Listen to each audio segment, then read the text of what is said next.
ઘણા સમય પહેલાની વાત છે, હિરણ્યકશિપુ નામનો એક શક્તિશાળી રાક્ષસ રાજા હતો. તેને બ્રહ્માજી પાસેથી વરદાન મળ્યું હતું કે તે દિવસે કે રાત્રે, ઘરની અંદર કે બહાર, અસ્ત્ર કે શસ્ત્રથી, અને મનુષ્ય કે પ્રાણી દ્વારા મરશે નહીં. આ વરદાનના કારણે તે ખૂબ જ અભિમાની બની ગયો અને પોતાને જ ભગવાન માનવા લાગ્યો. હિરણ્યકશિપુને ત્યાં પ્રહલાદ નામે પુત્રનો જન્મ થયો. પ્રહલાદ નાનપણથી જ ભગવાન વિષ્ણુનો પરમ ભક્ત હતો. હિરણ્યકશિપુને આ ગમતું નહોતું, કારણ કે તે વિષ્ણુને પોતાના શત્રુ માનતો હતો. તેણે પ્રહલાદને સમજાવવા અને ડરાવવાના ઘણા પ્રયત્નો કર્યા, પણ પ્રહલાદ તો હંમેશા ઓમ નમો નારાયણાય ના જાપમાં મગ્ન રહેતો. જ્યારે પ્રહલાદે વિષ્ણુ ભક્તિ ન છોડી, ત્યારે ક્રોધિત પિતાએ તેને મારી નાખવાના અનેક પ્રયત્નો કર્યા. તેને ઊંચા પહાડ પરથી નીચે ફેંકી દેવામાં આવ્યો. ઝેરી સાપોની વચ્ચે રાખવામાં આવ્યો. મદમસ્ત હાથી નીચે કચડવાનો પ્રયત્ન થયો.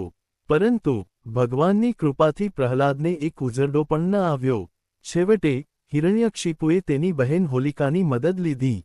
હોલિકા પાસે એક એવી ચાદર વરદાન હતી કે જે ઓઢીને તે અગ્નિમાં બેસે તો પણ બળે નહીં. હોલિકા પ્રહલાદને ખોળામાં લઈને ચિતા પર બેસી ગઈ. પરંતુ ચમત્કાર થયો. પ્રહલાદની ભક્તિના કારણે પવન ફૂંકાયો અને પેલી ચાદર હોલિકા પરથી ઉડીને પ્રહલાદ પર આવી ગઈ. હોલિકા બળીને રાખ થઈ ગઈ અને પ્રહલાદ સુરક્ષિત બહાર આવ્યા. હિરણ્યકશિપુનો ક્રોધ ફાટી નીકળ્યો. તેણે એક થાંભલા તરફ ઇશારો કરીને પૂછ્યું, શું તારો ભગવાન આ થાંભલામાં પણ છે? પ્રહલાદે નમ્રતાથી કહ્યું, હા પિતાજી, ઈશ્વર કણેકણમાં છે. જેવા હિરણ્યકશિપુએ ગદાથી થાંભલો તોડ્યો, તેમાંથી ભગવાન વિષ્ણુ નૃસિંહ અવતાર અડધું શરીર સિંહનું અને અડધું મનુષ્યનું ધારણ કરીને પ્રગટ થયા.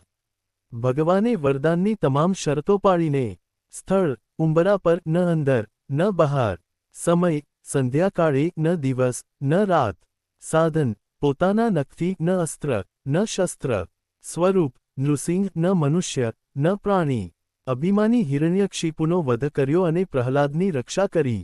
વાર્તાનો બોધ મોરલ: અહંકાર હંમેશા પતન નોતરે છે, જ્યારે સાચી ભક્તિ અને અડગ શ્રદ્ધા પથ્થરમાંથી પણ પરમેશ્વરને પ્રગટ કરી શકે છે. તમને આ વાર્તા કેવી લાગી?